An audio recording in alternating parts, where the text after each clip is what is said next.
দুর্গাকুণ্ড দর্শন করে আমরা চলে এসেছি ভারতবর্ষের হিন্দু ধর্মের আরও একটি বিখ্যাত মন্দিরে, যেটির নাম তুলসী মানস মন্দির, যা হিন্দু মহাকাব্য রামচরিতমানস রচয়িতা গোস্বামী তুলসীদাসের স্মৃতিতে উৎসর্গীকৃত।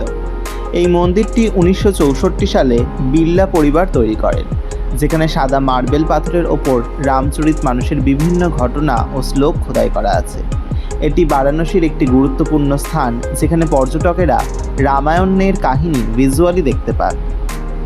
এই মন্দিরটি সেই স্থানে নির্মিত হয়েছে যেখানে মনে করা হয় তুলসীদাস 16 শতকে রামচরিতমানস রচনা করেছিলেন। তুলসীদাস রামচরিতমানস রচনা করেন, যা রামায়ণ কাহিনীর একটি জনপ্রিয় সংস্করণ এবং যা সাধারণ মানুষের কাছে সহজ ভাষায় উপলব্ধ ছিল। সাদা মার্বেল পাথরের মন্দিরটিতে রামায়ণ থেকে নেওয়া বিভিন্ন দৃশ্য ও শ্লোক খোদাই করা আছে।